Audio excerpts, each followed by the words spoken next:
छत्तीसगढ़ में शासन के द्वारा जो प्रावधान किए गए हैं सामाजिक न्याय के तहत, उसके बाद अब हम चलते हैं अगले बिंदु पर कि हमारे संविधान में आखिर ऐसा क्या है।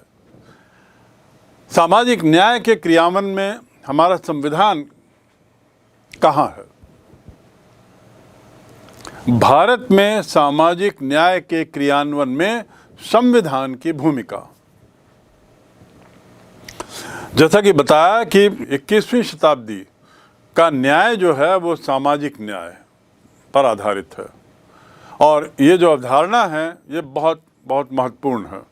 इसमें समाज के सभी वर्गों को समान अवसर मिलने का प्रावधान सुनिश्चित किया जाता है, बिना किसी भेदभाव के। समाज के सभी वर्ग के लोगों को बिना किसी भेदभाव के समान अवसर मिले, ताकि समाज में जो सभ्यता सभ्य समाज सामने आए। ऐसा समाज जिसके खुद के अपने नैतिक गुणों हो, नैतिक गुणों से परिपूर्ण समाज, जो हिंसा, लूटपाट, गलत कार्य इनसे दूर रहे। तो सामाजिक न्याय के माध्यम से ही समाज के जो दलित वर्ग हैं, समाज के जो पिछड़े वर्ग हैं, जो अल्पसंख्यक हैं, उनके हितों की रक्षा की जा सकती है और इसीलिए संविधान में उसका प्रावधान किया गया है। सामाजिक न्याय के अभाव में क्या होता है, जैसा मैंने पहले बताया कि यदि हम वंचित वर्ग को वंचित ही रहने दें, निम्न वर्ग को निम्न ही रहने दें, दासों को दास का ही रखें, तो क्या समाज में शांति रहेगी? क्या समाज में अराजकता नहीं रहेगी? क्या समाज में हिंसा नहीं फैलेगी? क्या समाज में अपराध नहीं बढ़ेंगे?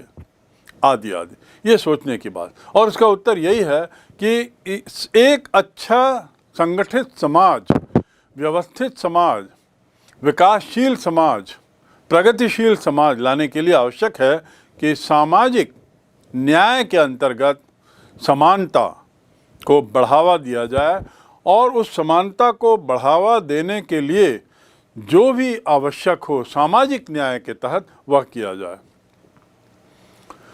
20वीं शताब्दी में जो शासन की परिकल्पना थी, शासन का लक्ष्य क्या होगा, शासन किस लिए होता है, तो उसमें एक नया शब्द जुड़ा, लोक कल्याणकारी। यदि हम प्राचीन काल की बात करें तो राजा का कार्य होता था मात्र कर इकट्ठा करना और सीमाओं की सुरक्षा। धीरे धीरे धीरे राजा का या शासन का कार्यक्षेत्र बढ़ता गया और आज राजा का कार्यक्षेत्र या शासन का कार्यक्षेत्र कहलाता है लोक कल्याणकारी राज्य की स्थापना। यदि सामाजिक न्याय नहीं होगा, सामाजिक न्याय के अभाव में ये लक्ष्य प्राप्त करना असंभव है और जैसा मैंने कहा अराजकता ही रहेगी। कल्याणकारी राज्य बनाने के लिए विभिन्न देश, विभिन्न शासन अपने अपने तरीके से नए नए कार्यक्रम लाते हैं और संविधान में उसका प्रावधान करते हैं। सामाजिक न्याय की अवधारणा को उचित स्थान देते हैं। जहाँ तक इंग्लैंड और अमेरिका की बात है तो वहाँ तो सामाजिक न्याय की अवधारणा बहुत ऊंची है। बृहत स्तर पर, बहुत बड़े स्तर पर सामाजिक सुरक्षा की बात की जाती है और भारत अभी उस स्तर तक पहुँचने में कोसों पीछे, कोसों मील पीछे है। तो हम ये कह सकते हैं कि सामाजिक न्याय का जो लक्ष्य है उसे प्राप्त करने के लिए भारत को अभी बहुत चलना है, लेकिन फिर भी गत 70 वर्षों में और हमारे संविधान निर्माताओं ने ऐसे कई प्रावधान कर दिए हैं जिससे ये सामाजिक न्याय की परिकल्पना को साकार रूप देने में मदद मिल रही है। जो संवैधानिक व्यवस्थाएं की गई हैं उसमें संविधान की भूमिका सबसे ज़्यादा इम्पॉर्टेंट है, क्योंकि यदि संवैधानिक बना दिया गया है किसी नीति को तो काम सरल हो जाता। आप देखेंगे, यदि हमारे संविधान को देखें, लगातार पढ़ें, तो आप पाएंगे कि इसके आत्मा में सामाजिक न्याय की भावना बहुत निहित है। हमारी जो प्रस्तावना है, प्रस्तावना में भी सामाजिक न्याय की बात की गई है। जस्टिस, लिबर्टी, इक्वालिटी, फ्रेटर्निटी, न्याय, और फिर सामाजिक न्याय की बात वहीं पर कहीं पर संविधान में समाजवाद, सोशलिज्म के तहत हम देख सकते हैं। 1980 में इंदिरा गांधी ने अपने भाषण में कहा था कि सामाजिक न्याय की चेतना कुछ ही देशों या कुछ क्षेत्र विशेष तक सीमित नहीं है, ये तो बहुत व्यापक है। बहुत व्यापक दृष्टि से इसके सिद्धांत और इसके जो नीतियां हैं वो फैली हुई हैं और इनके बीच में बड़ा गहन संबंध है। सिद्धांतों तथा व्यक्तिगत एवं सामूहिक अधिकारों से सामाजिक न्याय का बहुत गहन संबंध है। और हम देखेंगे कि सामाजिक न्याय और अधिकार की एक घनिष्ठता एक तरीके से अनिवार्यता के रूप में बदल गई है। भारत में सामाजिक न्याय की बात करें तो हमारे जो संविधान निर्माता थे, संविधान सभा के लोग, और डॉक्टर B.R. अम्बेडकर जो ड्राफ्टिंग कमेटी के अध्यक्ष थे, उन्होंने संविधान के माध्यम से सामाजिक न्याय की परिकल्पना ही नहीं की, बल्कि उसको एक तरीके से क्रियान्वित करने के लिए कुछ कानूनी प्रावधान भी किए और उसे मूर्त रूप प्रदान करने के लिए कुछ बातें संविधान में डाल दी। उदाहरण के लिए सर्वप्रथम, जैसा मैंने बताया, प्रस्तावना में सामाजिक न्याय की व्यवस्था।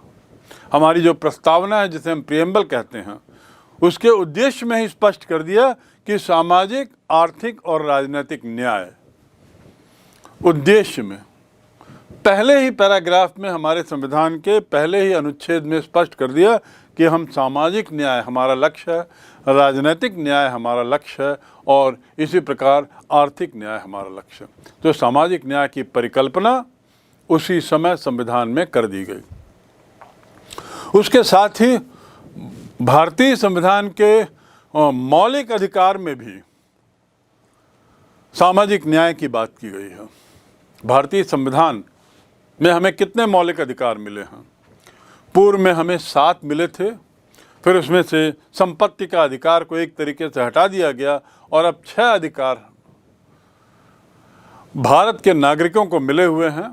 इन अधिकारों में भी इस बात को स्पष्ट किया गया है कि सामाजिक न्याय की भावना निहित रहे। मौलिक अधिकारों का जो उल्लेख है वो भाग 3 में किया गया है। भाग 2 में डायरेक्टिव प्रिंसिपल्स का है, तो भाग 3 में जो बात कही गई है उसमें मौलिक अधिकारों में सामाजिक न्याय को समावेश करते हुए अनुच्छेद 14 के अंतर्गत सामाजिक न्याय का व्यापक जिक्र किया गया है। व्यापक जिक्र। उदाहरण के लिए,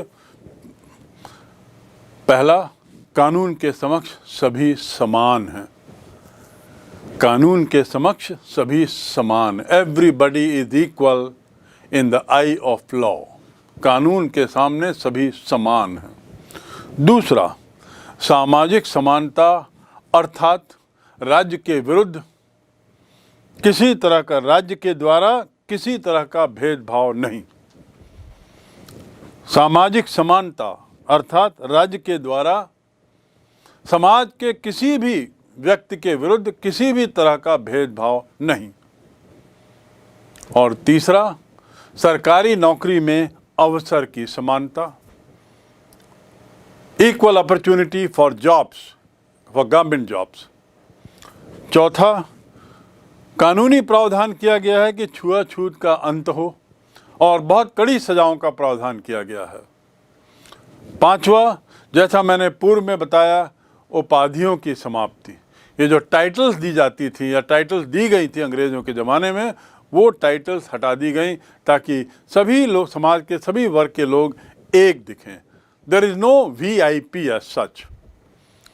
छठवां, आदमियों का जो खरीदी बिक्री होती थी, क्रय विक्रय दास प्रथा के तहत, गुलाम के तहत, वो समाप्त कर दिया गया, क्योंकि हर आदमी एक है, एक जैसा है।